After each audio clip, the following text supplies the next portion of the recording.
ரூ. 60 ஒரு கிலோ வெண்டைக்காவை வாங்கி அது ரூ. 3000 விற்க முடியும்னா கொஞ்சம் ஓவரா சொல்ற மாதிரி தான் இருக்குல்ல. எஸ், ரியலிஸ்டிக்கா ஒரு எக்ஸாம்பிளோட நான் உங்களுக்கு சொல்லிடுறேன். இந்த வீடியோ பார்த்து முடிச்சது Amazon ஓபன் பண்ணுங்க. ஓக்ரா சிப்ஸ் அப்படின்னு டைப் சக்கரவள்ளி கிழங்கு, பலாப்பழம், ஏன் ஈவன் மாம்பழத்தை வந்து ஆர்கானிக்கா சோலார் ட்ரையர்ல ட்ரை பண்ணி அதுல வந்து ஒரு சில பிளேவர்ஸ் ஆட் பண்ணி பீப்பிள் கிட்ட கொண்டு போய் சேர்த்துறாங்க. ஒரு கம்பேரிசன் நீங்களே சொல்லுங்க. எண்ணெயில போட்டு பொரிச்சதை வருத்தத்தை கொடுத்தா நீங்க சாப்பிடுவீங்களா, இல்ல சன்ட்ரை பண்ணி அதை ஹெல்தியர் வெர்ஷன்ல கொடுத்தா சாப்பிடுவீங்களா? Yes, that is what happening. People are shifting towards healthier option. ஒரு பொருளோ ப்ராடக்ட்டோ பீப்பிளால அக்செப்ட் பண்ணப்படும் பொழுது அந்த பொருள் மட்டும் வளராது, அது கையில இருக்கக்கூடிய இண்டஸ்ட்ரீஸும் வளரும். எஸ், இப்போ இந்த ப்ராடக்ட் இந்த பிசினஸ் பல பேர் எடுத்து பண்ணணும்னா நமக்கு என்ன தேவைப்படுது? சோலார் ட்ரையர் அப்படின்றது மேண்டேட்டரியான ஒரு விஷயமா தேவைப்படுது. பட் சோலார் ட்ரையர்னா அதிக இன்வெஸ்ட்மெண்ட், 1 lakh 2 lakh அதோட செட்டப் காஸ்ட் வந்து அதிகம்.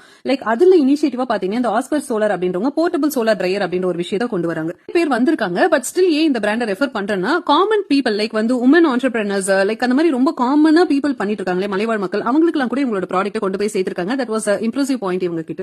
சோ இஃப் இன் கேஸ் உங்களுக்கு இந்த பிசினஸ் எல்லாம் பண்ணணுமா, ஐட்டம்ஸ் வந்து ட்ரை பண்ணி பீப்பிள் கிட்ட கொண்டு போய் சேர்க்கணும், ஒரு வித்தியாசமான மார்க்கெட்டை எஸ்டாப்ளிஷ் பண்ணணும்னு நினைக்கிறீங்கன்னா தாராளமா ட்ரை பண்ணி பார்க்கலாம். சமீபமா பாத்தீங்கன்னா நிறைய விமன் ஆண்டர்பிரினர்ஸ் பாத்தீங்கன்னா வந்து இந்த மால்ட் மேனுஃபேக்சரிங் பிசினஸ் எல்லாம் பண்றாங்க. அவங்களுக்கு இது ரொம்பவே யூஸ்ஃபுல்லாக இருக்கும். சோ வெறும் போர்ட்டபிள் தான் பண்றாங்கன்னு கேட்டீங்கன்னா இல்ல, அதை தாண்டியுமே இவங்க வந்து லார்ஜர் ஸ்கேல்ல வேணாலுமே மேனுஃபேக்சர் பண்ணி கொடுக்குறாங்க. நம்ம இடத்துக்கே தேவையான ரெக்யர்மெண்ட்ஸோட வந்து செட்டப் பண்ணி கொடுத்துட்டு போயிடுவாங்க. ஒரு ஆர்வத்துல வீடியோட ஸ்டார்டிங்ல சொன்ன மாதிரி 1 கிலோ வெண்டைக்காவை வாங்கி ட்ரை பண்ணி 1 கிலோ வரலன்னு கவலைப்படாதீங்க. அது வரதுக்கு வாய்ப்பு கிடையாது. மினிமம் நமக்கு 1 kg ஆஃப் ட்ரைட் வெண்டைக்காய் வரணும்னா நம்ம 10 கிலோ வெண்டைக்காயாவது நம்ம ட்ரை பண்ணணும். எப்படி நீங்க கால்குலேட் பண்ணி பார்த்தாலுமே வேல்யூ அடிஷன் அப்படின்றது ஒரு ப்ராஃபிட் ஜோன்ல தான் இருக்கு. ப்ராப்பரான பிராண்டிங், ப்ராப்பரான மார்க்கெட்டிங் தான் மேட்டர்ஸ்.